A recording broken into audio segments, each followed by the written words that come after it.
সবুজ সবাই ভালোবাসে, আর সেই সবুজ বনে যদি এরকম বিষমুক্ত ফল পাওয়া যায় তাহলে কতই না ভালো হয়। আর সেই ধারণা থেকেই আমরা মাল্টা বাগানের এই প্রকল্পটি নিয়েছি দেশবাসীর ফলের চাহিদা পূরণের জন্য।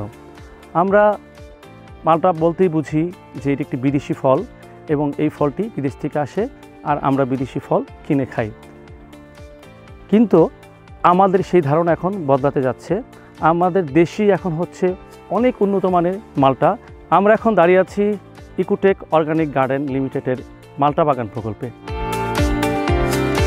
অঞ্চলটি ঠাকুরগাঁও জেলার রানীশঙ্কল উপজেলায় পড়েছে এবং পীরগঞ্জ উপজেলায় কিছু অংশ পড়েছে।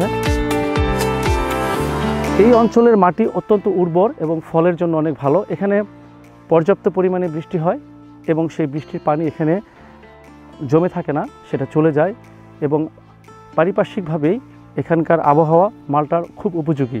তাই আমরা এখানে মাল্টা বাগানটি করেছি। মাল্টা উৎপাদনের জন্য যদি মাটির কথা বলি, এখানে আপনারা দেখতে পাচ্ছেন এটি হচ্ছে বেলে দোআঁশ মাটি। বেলে দোআঁশ মাটি মাল্টা উৎপাদনের জন্য অত্যন্ত ভালো, যেটা এই অঞ্চলের মাটির একটি বড় বৈশিষ্ট্য। এখানে পর্যাপ্ত পরিমাণে বৃষ্টি হয় কিন্তু বৃষ্টির পানি এখানে জমে থাকে না। মনে রাখতে হবে মাল্টা বাগানে বৃষ্টির পানি জমে থাকলে সেটা মাল্টা গাছের জন্য খুবই ক্ষতিকর।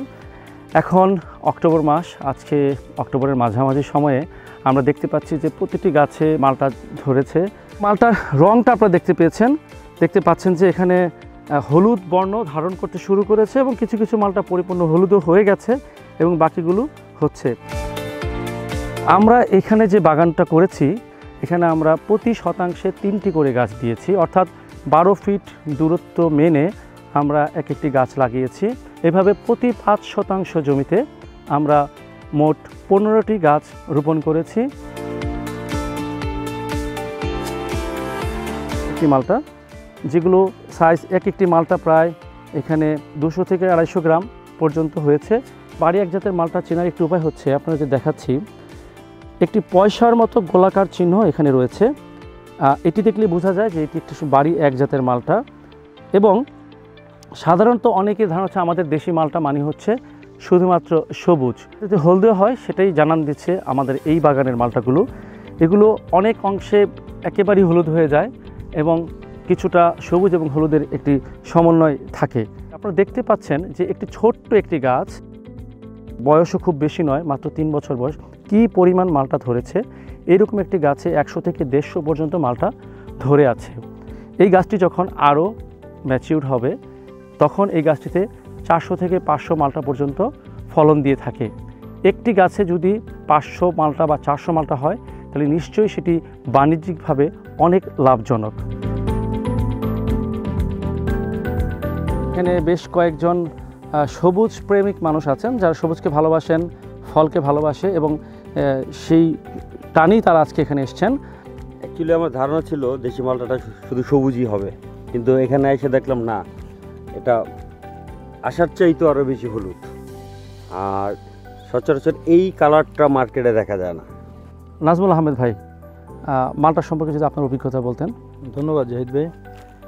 আমি তো প্রথমে আপনার এখানে আসছিলাম আম বাগান ক্রয়ের জন্য, তো ওখান থেকে কিনলাম আম বাগানের পরে দেখলাম যে আপনি মালটাও করছেন। ওই বছরই আমি আসলাম প্রথম। আমরা যেভাবে চিন্তা করছি যে এটা বাংলাদেশে যে এইভাবে মালটা হয়, এটা আমার মানে ধারণার মধ্যেও ছিল না।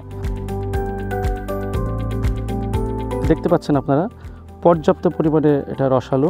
যদি নাজমুল ভাই একটু খেয়ে দেখেন মালটাটা আসলে কেমন। দেখতে পাচ্ছেন আপনারা কি এটা কি পরিমাণ রসালো, যেটা সাধারণত মিশরি মালটাগুলোতে পাওয়া যায়। ওরকম একটা ফ্লেভার আছে। আমদানিকারক যে আমদানি করা হয় সেই মালটাগুলো বাণিজ্যিকভাবে আসলে অনেক লাভজনক হওয়ায় অল্প সময়ের মধ্যে আমাদের দেশের মালটার ব্যাপক ফলন হবে এবং বিদেশি মালটার উপর আমাদের নির্ভরশীলতা কমে যাবে। উপরন্তু আমরাই মালটা উৎপাদন করে বিশ্বের নিজেদের ভাবমূর্তি উজ্জ্বল করতে পারবো এবং বৈদেশিক মুদ্রা আয় করতে পারবো।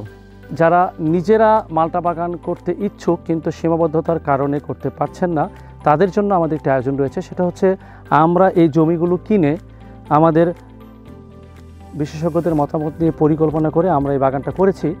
এই 5 শতাংশ জমি 15টি গাছসহ আমরা সাব কবলা রেজিস্ট্রির মাধ্যমে হস্তান্তর করে থাকি। মালটা বাগানের মালিক হতে চাইলে আপনারাও হতে পারবেন, এক বা একাধিক ইউনিটের। এবং এই মালটা বাগানের মালিকানার মধ্য দিয়ে আপনি যেমনি পূরণ করতে পারবেন আপনার সবুজ বাগানের স্বপ্ন পূরণ, এবং এর মাধ্যমে আপনার বিষমুক্ত ফল খাওয়ার চাহিদা এবং আত্মীয় স্বজন প্রতিবেশী সবাইকে আপনি ফল বিতরণ করতে পারবেন।